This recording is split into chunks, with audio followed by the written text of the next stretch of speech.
Welcome to the Unapologetic Vixen podcast, Owning Pleasure as a Black Woman. I'm Natasha, a licensed sex therapist and certified sex and intimacy coach, on a mission to empower Black women to choose a life of pleasure, not just today, but every day. There is nothing more powerful than a Black woman that authentically owns her pleasure and sensuality. So sit back, relax, and enjoy the gems. Welcome to another episode of the Unapologetic Vixen podcast, Owning Your Pleasure as a Black Woman. I am excited to have my first interview episode, not including the first episode where Charlisa interviewed me, but I did a Instagram live with a woman that is absolutely magnificent, and I felt like this would be the perfect way to round out talking about how the history of Black women has tainted our ability to accept pleasure, to go after pleasure, and to just live a fulfilling and super juicy life. I met this wonderful woman. We were in a group coaching program together, and because we coach on similar topics of healing and trauma and just Black women, women of color living lives that are a lot more juicy, I figured it would be nice to hear her story and hear how history played into her being the fabulousness that she is, and to be able to bring that to her clients. So before we roll into the episode, which I know for a fact that you're going to enjoy, let me introduce our guest. Miss Perle Noire is the Black Burlesque Queen, a paragon of glitz and glamour. Perle is an intuitive healer, creative director, transformative coach, and the creator of the Healing Through Seduction program. She specializes in guided sensual touch, empowerment workshops, and burlesque-inspired healing rituals. Known as Mama Perle in the burlesque community, she's been blessed with the unique gift of embodying Josephine Baker and healing her audiences. As a visionary, she's also an advocate for people searching for a community to reclaim their bodies and reclaim control over their sensuality. Perle has been featured in magazines and websites like Cosmopolitan, Curve, 21st Century Burlesque, LA Times, Broadway World, MTV, Bustle, and Reflex. In 2001, she burst onto the burlesque scene, winning numerous awards during the annual Burlesque Hall of Fame weekend in Las Vegas. Perle has been named one of the world's top burlesque performers by 21st Century Burlesque magazine 10 years in a row. After spending several years as a cast member in Dita Von Teese's popular Strip Hooray, Perle went on to complete a stint in Velvet, a musical starring Australian disco diva and superstar Marsha Hines and the Sydney Opera House. Perle has performed her signature blend of sultry, athletic, and captivating dance in numerous venues throughout the world, including the Crown Casino in Melbourne, the Waltz in Tokyo, Teatro Circo in Madrid, and the Coco in London. She has also graced stages in the Bahamas, Milan, Helsinki, Auckland, Sydney, New York, and Los Angeles. Perle is also a multi-talented businesswoman who constantly challenges herself with new historic ventures, including the Noire pageant and a series of transformative performances with the House of Noire. So I hope you enjoy this amazing interview with the Perle Noire. Hello, audience, community, beauties. I have an exciting interview today. I've had the pleasure of being in her atmosphere, and it just makes me feel so good. I have called her my fairy godmother, and that is who she shall be. And she is here. She's here. Yay.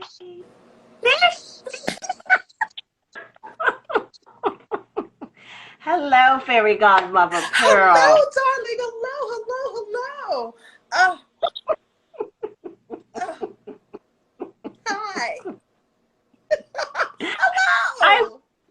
I haven't seen your face in a while. I know. I miss you so much. I'm so proud of you. I love everything you're doing. I felt so proud when you honored your beautiful assignment and said, I'm doing these things out here in the world for Black women only. I say, yes, Thank come on, come you. forward. Come forward. Thank you. Oh, I I love you too. love you.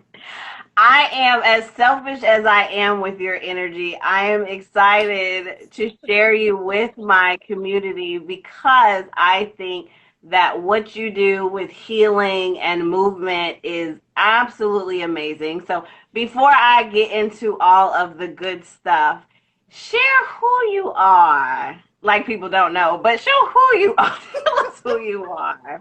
Thank you for the opportunity for me to honor my assignment by being bold enough to honor my throat chakra and say who I am. So I am the reincarnation of Josephine Baker. I am the reincarnation of myself.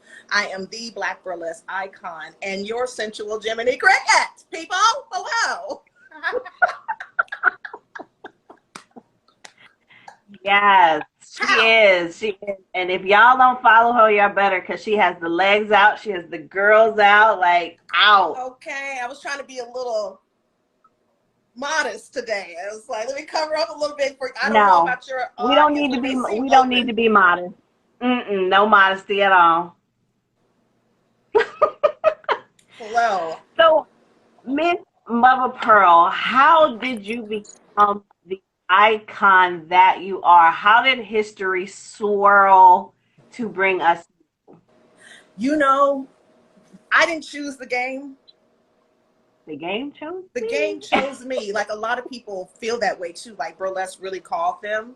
So I found myself in New Orleans after leaving Vegas. I went to Vegas when I was 19 with like $300, a backpack, and Mm. dreams of being a showgirl, even though I'm like 5'2". Bless my little heart, I didn't know any better. And I was like, I'm going, 5'2 1/4. I'm like, I'm going to Vegas. Bye, everybody. And September 11th happened. So, of course, tourism went down, and I lost my job at the Excalibur Hotel with the Mm. little lounge band called Joy. I was a backup dancer and singer. Bless my heart, I was like, the Excalibur, it's a castle. Now, you could not find me in Excalibur today. But 19-year-old me was like, it's a castle. This is a sign. And so after September 11th, I found myself reconnected to my high school sweetheart, AKA the first abusive person I ever been with in New Orleans. And so I was like, okay, I'm in New Orleans. What am I going to do? Let me see what shows are here. And I opened up Backpage. That's when it was saved to like use Craigslist and Backpage and Mm-hmm. all that. And this Mm-hmm. woman named Jeannie Hatch, Alicia Miller is her real name, Black woman. She was like, I have produced this all Black burlesque show. I'm the director. I'm the producer. I'm doing all the music. Y'all come audition. I was like, I kind of knew what burlesque was, but I wasn't really sure. Like, I feel like I was briefly introduced to Josephine in passing. Right. But when I went to that audition, I was like, oh, there's this part for this woman named Lolly Fedici, ex burlesque icon turned stripper hole crackhead getting beat by Hey, Tron. I know Lottie. I know Lottie Fedici. I'm getting this part. I grew up with her Lottie. is me. Lottie She is is we. me. We are together. Lottie raised me. Okay, like I grew up with crackheads. Like crackheads were at my birthday parties, not friends. So I Mm. got the role of Lolly Fedici and immersed myself in learning about burlesque, and that's how I found out about the Burlesque Hall of Fame. That's how I really dug deep into who Josephine Baker was. That's how I found out about all the other Black burlesque performers who, didn't get a lot of airtime because it Mm-hmm. was what it was. And I was like looking into Josephine Baker, and I was looking at her going from blackface to living in a castle, to having a Yep. rainbow tribe, to being the only woman to speak at the March on Washington, to hiding secrets for the government in invisible ink in her sheet music, like or on her sheet music. And so she spoke to me and she said, you're going to be me. You are going to honor my legacy. I choose you. She said, you're going to do this musical. but after that, you're going to go audition for a burlesque show and you're going to become me. And sure enough, I did that musical for like a year or two. Hey, babies. I did that for like a year or two. I think my cousin Q is here too. I did that for like a year or two in Montreal, in New York, like very like Chitlin circuit in a way, like we were making our own costumes. Unfortunately, she couldn't get the funding. You know, if she was doing it now, I know she would get the funding. But this is like 10 years ago. This is like 2000, no, more than 10 years ago. Shit, this was 2001. And so 2003, I said, okay, I'm going to go do this burlesque show. I'm going to audition for it. I went to the audition. There was a black, tall, beautiful, statuesque woman. I said, that's the choreographer. I know it. She was probably a real showgirl. Sure enough, she was. She became my burlesque mother, Dolly. And she looked at me and she told the white man who was in charge, she was like, that's a star. And he wasn't feeling me. I didn't have the look. I don't have that traditional beauty. And this was an all-white show. But she was like, no, this girl's a star. So she vouched for me. First day of rehearsal, I said in my mind, I'm going to be Josephine Baker. They're going to make sure I'm Josephine Baker. We went in, they said, okay, we got to figure out, you know, because this show gave you your character and gave you your stage name. And I told Dolly through my mind, I said, I'm Perle Noire. I'm Josephine Baker. She said, Rick, you know, let's have her do Josephine Baker and let's call her Perle Noire. And I said, oh, wow, that's so amazing. What they don't know and what a lot of people don't realize is that Perle Noire was Josephine Baker's name in Paris. Ooh. I did not know that. And hello to my beautiful cousin Q. Hey, everybody that's joining. Wow, yes, hello. Yeah, I'm in awe because I haven't heard all of your story. That's amazing. Mm-hmm. So it's interesting that you bring up the back, you know, the back and the crackheads and all that, because I on my podcast have been doing like a history series of how we got here, how as Black women we got here to be doing all the things, supporting all the people, and not being able to center ourselves and center our pleasure. And you and I both know pleasure is what makes the world go round, right? So how did you move through all the things life and to get to a place where not only do you bask in pleasure, but you hold space to do that for other people? I knew at a very young age that I was supposed to heal myself in the world through pleasure, through honoring this very unique body that I came through my mother in. I remember learning very early that everyone was afraid of a little girl becoming a woman who said yes to herself.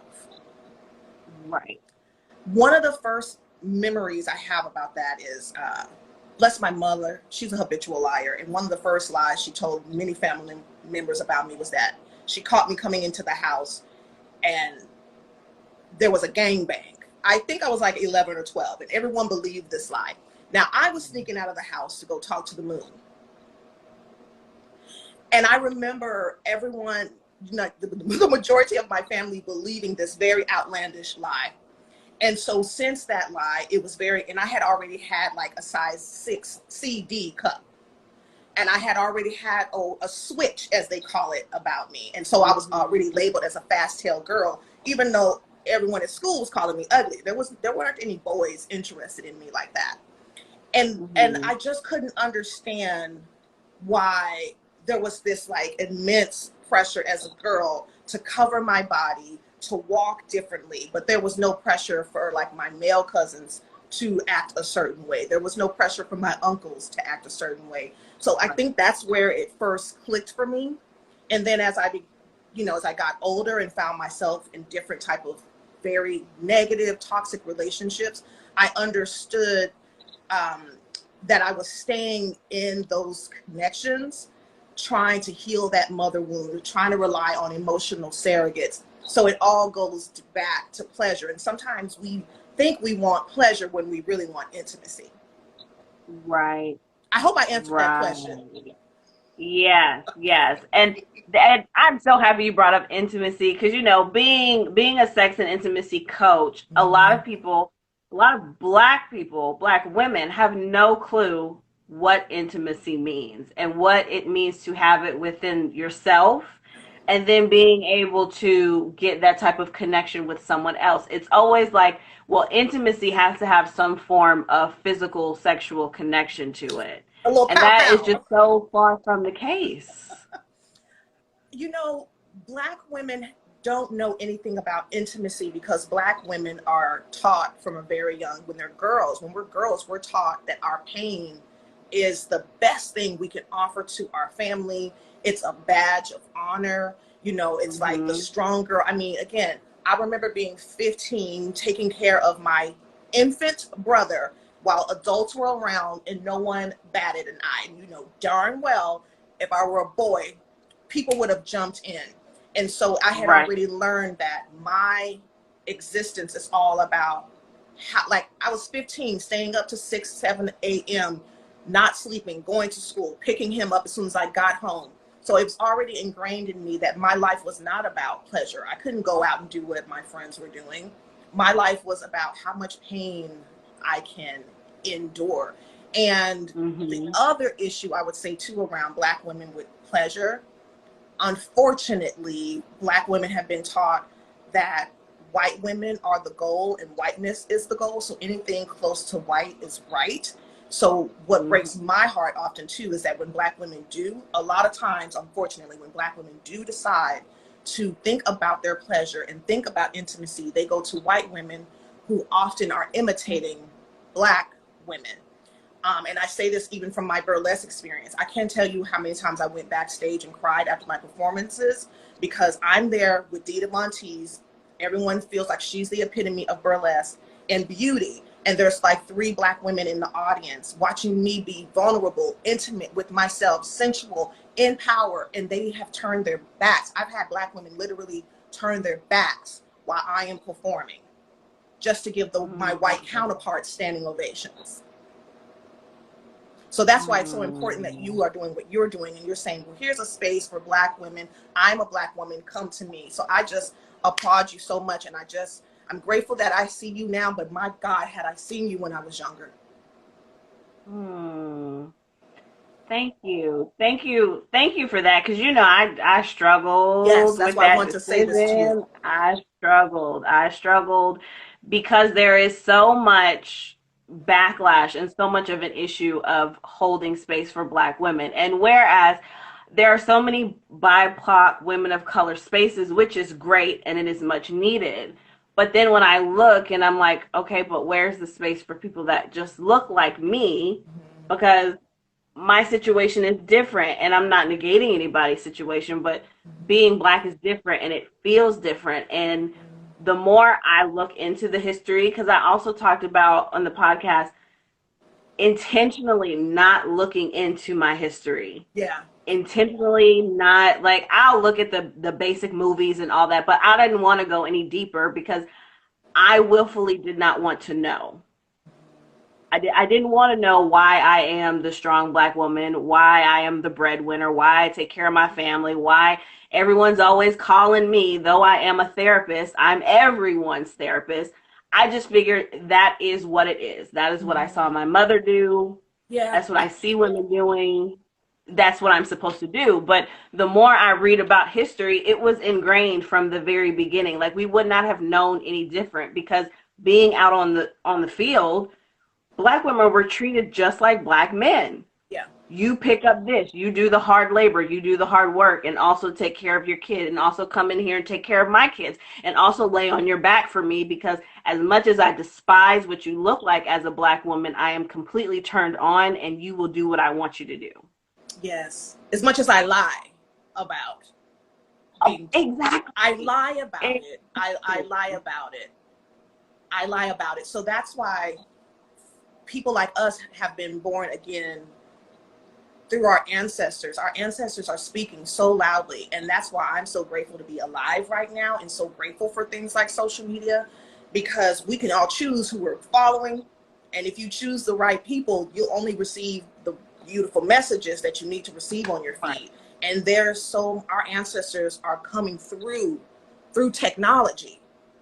People of color need to be grateful for technology. Our ancestors have never been so prominent in our lives. They have never had a channel. Naya the God agrees. Hey, baby. Like, they have never been so open and clear. And we've never been so open to receiving their messages. And so people like us were born again to right the wrongs through sensuality, to give our ancestors an opportunity to be soft and to rest through us, to give our ancestors an opportunity to hold on to their clitoris. Yeah. To give our ancestors the opportunity to heal 7 generations forward and back. So that's why pleasure, rest, joy, these things are so important. We need to be activists through our joy, be activists through our pleasure. We know that we can take pain. We know that we can march. Right. And we've already marched. Let our white counterparts go. Let our white friends go. Let our white allies go. It's their turn to march. It's our turn to sit here and have a glass of champagne and some caviar. Yeah. Yes. Absolutely. Absolutely. Yes. And for those of you that do not know, Mother Perle was the first one to connect meditation and dance and make it make sense to me. I love dance. I love pole. I love sensual dance. I love my cheeks out. I love my pleaser heels. I love it all. And to be able to watch you move the way that you do, and for you to say, this is my form of meditation, I was like, holy shit. That makes perfect sense, because when I get under the red light and I'm in the mirror and I can feel the boom of the music, there is nothing else that matters in that moment. Like, it is nothing. And it was you that convinced me that you may not have even known it was you, but to perform in PoleCon this past weekend, I've never performed in front of anyone outside of my little class at the pole studio. That was my first time ever. I didn't know that. Ever.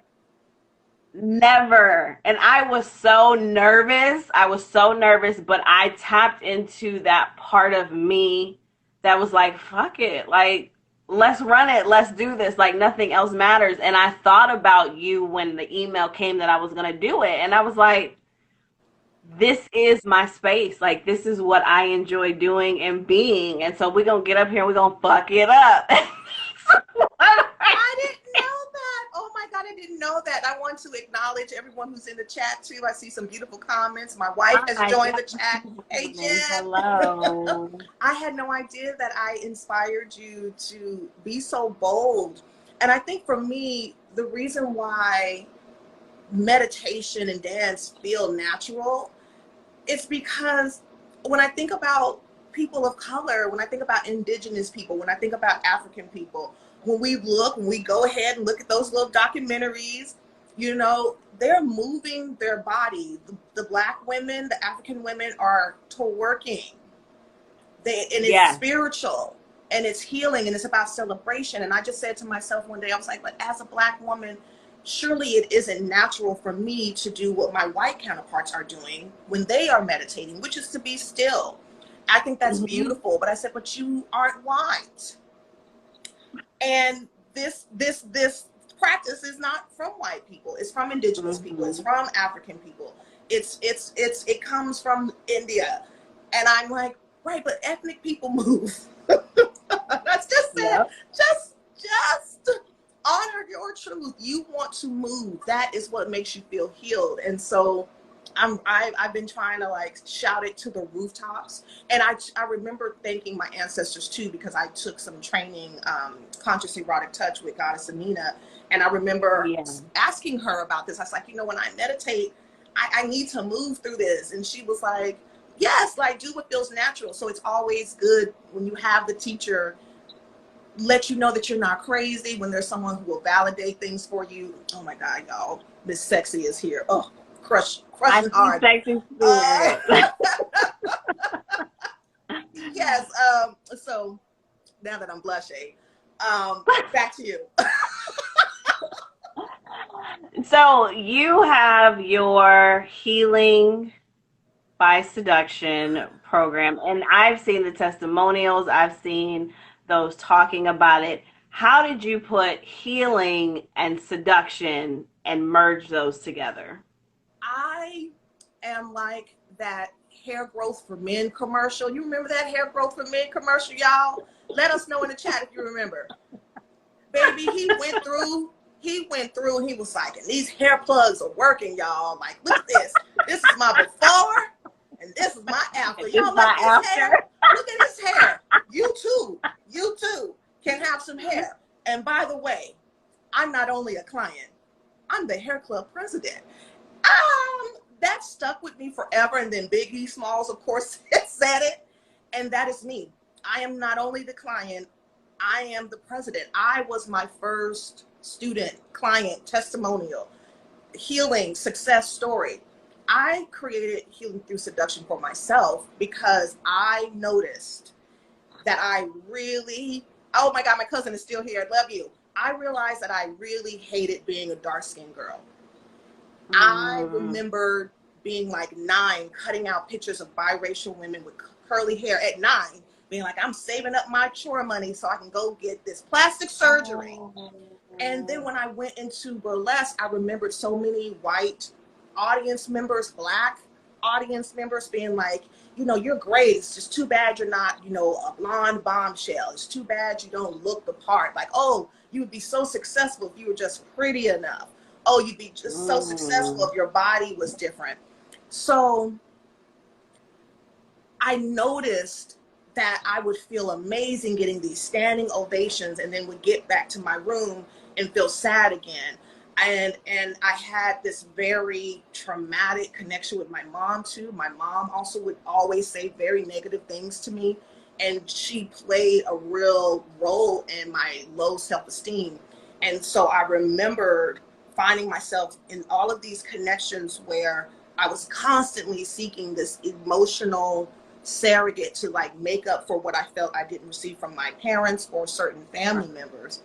And one day I just said, you are going to need, like, yes, these people have done some things to you, but what is your role in your own suffering? How are you going to change the lives of the Black and brown people in the audience who aren't turning their nose to you? You know, the ones who are coming up to you crying and saying that you are impacting them. You need to make sure that you're impacting them on and off stage. And so I said, let's start a journey of body positivity. And for me, body positivity had nothing to do with my curves. I said, how are you going to change the part of your body that won't change, boo? You can't take this off. You don't have the money to do it. It's called cake baking, I believe, where you can lighten your skin. You ain't got it, boo. So this is going to be it. So I said, you have to learn how to love this brown skin, and let's see the connection to you and any traumatic relationship you've been in, right? So it starts with the things like the love bombing, you know, it starts with them telling you, oh, you are pretty, after you've heard so many people tell you you're ugly. And I was like, oh, okay, so what's that? Affirming words. Great. Let's go to affirm yourself. Let's start with affirmations. How is that seductive? Well, when you do fall in love with people, most of us, especially Black women, we are taught to fall in love with the trauma. We, you know, all women get caught up in what men say. Right. So I just asked myself to treat myself the way I wanted to be treated, and how people looped me in, seduced me in the beginning before they started calling me the B word and punching holes in the wall and things like that. And I was like, it was all about the romance. It was all about the words that they were saying. And I was like, oh, that's the total seduction. And I said, the most important part of the seduction is to remember, well, if you can be seduced by someone else's trauma, why not be seduced by your own? And what I mean by that is, if we can fall in love after someone reveals their trauma to us, we fall in love with the possibility of lifting them up. We fall in love with the possibility of being that first person that's going to treat them right.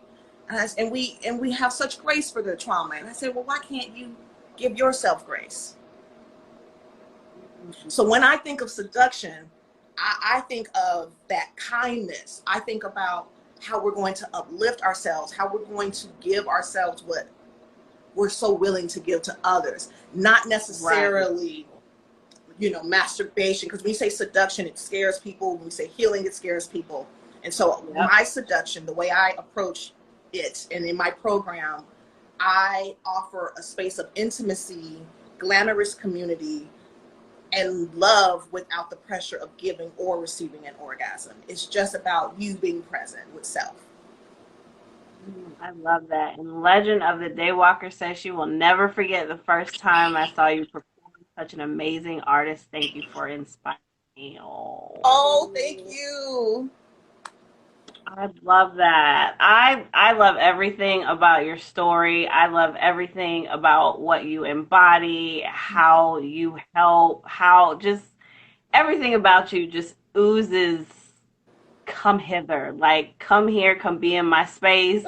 And you too can live like this if you follow my rules. If you follow the roadmap, you too can find a way to be okay with your joy. I know as people of color, Black men too, we are taught that, oh, just keep taking the abuse. That's what you're here for. It is so deep, and it goes so far back. And I'm asking all people, but especially people of color, especially Black women, I'm asking Black women to redefine what it means to be a strong Black woman. I'm asking women to redefine what it means to live a life of seduction, what it means to be present with yourself. And I'm asking all of us to redefine resilience, to inspire our community, to inspire our loved ones with our joy, not just how much we can be broken down. Sit down, inspire by sitting down, inspire by actually letting your children see you cry so they know it's normal for them, so they don't feel like something's wrong with them. Inspire your children by saying, hey, mommy, daddy's not available from this time. Entertain yourself. I've taught you how to cook. I've taught you how to clean. Do you. So that when they get married, that man doesn't grow up to be a man who feels threatened by a woman's power, and vice versa. Mm-hmm. That woman doesn't feel so insecure that she doesn't know that it's time to leave when you feel like you need to look through the phone. Mm-hmm. You don't need to be in a place where you don't trust that person. You need to trust yourself. Trust your instincts. Mm-hmm. And so how, I know I want to keep all of your time as much as I would love to. How would you, someone that is watching, what would be the first step to them building that trust, getting into that intuition? Because, for women of color, the intuition has been snuffed out, or we just haven't been taught. Like, I knew nothing about an intuition and what the heck that was until I was taught. And now I'm like, oh, okay, that's what that is. The drop in my butterflies when I'm thinking about something. If you can't hear it and you don't know what it is, what is the first thing that you can do to step into that, to answer that, to live from that space? I'm glad you asked. So one of the things I did and that I love to teach other people to do in regards to like that first baby step is to think of yourself as a baby. So you are teaching yourself how to heal yourself. You're teaching yourself how to self-soothe. You're teaching yourself how to acknowledge ancestors, how to acknowledge your inner child, your inner diva, your God, your demigod. This is all new. So one, have the patience and the curiosity of a child, right? And the willingness to honor your full range of emotions like a child. And a quick and easy way to practice this, to like really get in tune to listening to your intuition, which means you need to listen to your body, is to listen to when you're hungry and when you're thirsty. So we know. Or when you have to pee, Perle, when you have to pee. When you have to pee. That is one of the first ways that I got connected with my body when I went to my sex doula training. And the trainer said, what does your vagina say? And I said, she's telling me to pee. Yeah. It's the basic thing. But it's one of those things where it's like, I don't have enough time. I don't honor myself enough just to go pee. Yeah. And that's a real thing. So start peeing when you need to. And also, when you're hungry and thirsty, like we know, if I don't eat or drink, I'll die. And we have to remember that's what our spirit is doing. It's just slowly dying because we're not nurturing ourselves. So what you can do to practice this, like you said, go to the restroom when you need to. But when you feel thirsty and you drink water, go ahead and drink the water. And as you nourish your body, nourish your mind and your spirit. So that's a moment to say an affirmation. When you are hungry, actually sit down and take your time to enjoy your meal. Think about gratitude there. So that's how I trained myself. Anytime I had something to drink or something to eat, I said an affirmation. And then I started doing things like only eating my dinner on my china as a way to honor ancestors through like being luxurious and glamorous, and also understanding that I don't need to wait to celebrate. That one. Yeah. That one. And that's good to hear because, you know, I always tell women, like, the first thing to do to connect, one, you got to get out of your head because your mind is a liar. Your brain is a liar. Your heart is not that far behind. Yeah. But your body is the truth, and the best way to connect with yourself is to set in those senses, like drinking your tea and paying attention to the warmness in your chest or what the fabric feels like on your skin, or stop rushing through your shower. Enjoy your shower. Enjoy the lotion. I full on concerts in the shower and Yes, concert. dance and right and twisting when I'm putting my lotion and my oil on. Anytime there's a mirror, I gotta twerk. I don't know where that came from, but it's just Ancestors, of like, course.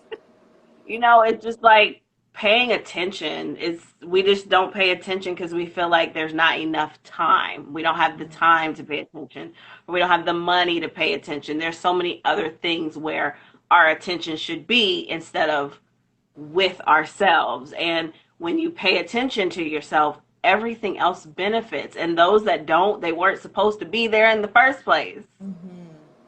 I agree. So, what do you have going on? How can the people see you, get in your space? How can they rub elbows with you? So I have my Healing Through Seduction 8-week course happening right now. Registration is open. There's about 9 more days to register. I just had, like 3 months ago, I had my 6-week series, and that one was run just like an ongoing workshop. And I had a lot of people who are from overseas signing up. I had a lot of people who worked a lot, and they were like, oh, I thought I would be able to go live with you, but I couldn't. So I said, okay, let me figure out some solutions here. So with the course, I'm running it like a traditional course. So people will get 8 modules. They'll have about 40 pre-recorded rituals, worksheets, lessons that are coming out weekly. But we will also meet once a week for a live session. And of course, I have some surprises and bonuses and things like that as well. Because I want to make sure that people have no reason to neglect themselves. So if it's weekly assignments coming out to you, if it's a weekly PDF file, that's like, here's a 2-minute healing session for you to give to yourself. You know, here it is. Here's an audio for you if you don't have time to watch a video. Right. Put your earbuds on and listen to this as you walk to the store while you're in the grocery store. So I'm just doing my best to make it easy as possible for people to say yes to themselves. And so if people are interested in learning more about this course, you can DM me the word rebirth and I'll give you some more info. Yes, and if you have any questions, drop any questions and we can get them answered real quick. How can people see you? Are you out in the streets? Are you gracing the stage? What are you doing? I am doing like some private events, but nothing public just yet. You know, I'm still hesitant because of the COVID. I know, and the numbers are coming back up too. Yeah, so I'm still a little hesitant, but people can see me on these internet streets, though. You can. Y'all have got to follow and catch her when she got that leg out and she got them eyes and the fans. Y'all better catch her. Catch that spirit. Catch the spirit through the interwebs, okay? I love you so much. And I love you. I haven't even known you that much, but it's just one of those things where you meet someone and it's just like, where have you been all my life? Like we were supposed to have like been doing this. Ben. Right. So I am so appreciative to have you in my circle and, being able to reach out to you when I want. I absolutely love it. And you're there for me. And I want all of you to get this energy, get this space, because she's absolutely amazing. And I can't wait to drop you everywhere that I can in my atmosphere so that the people can get to know you and love you as much as I do. Thank you so much. Thank you, everybody who tuned in. I really appreciate all the love and support.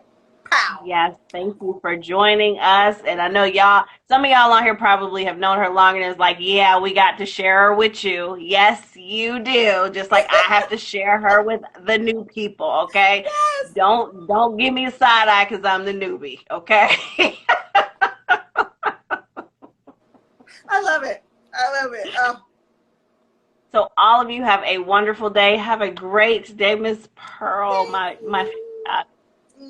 and be good and bad, everybody. Good and bad, yes. Ciao. Bye. Was that not an amazing interview? I could be biased. I don't know, and I don't care, but I absolutely enjoyed talking to the fairy godmother Perle Noire, and I hope you enjoyed this first interview on the podcast as much as I did. I will be dropping all the ways to get in touch with Miss Perle in the show notes, and I want you to have an amazing weekend, and I will talk to you next time. Bye.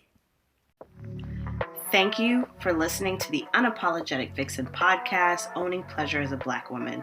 If you enjoyed this episode, leave a comment, and share it with someone you know could use the space. If you're ready to tap into your pleasure, join the virtual Vixen Suite. It's a safe space for Black women to gain support and empowerment as they access pleasure, intimacy, and satisfying sex every day. And remember, pleasure is your right, boo.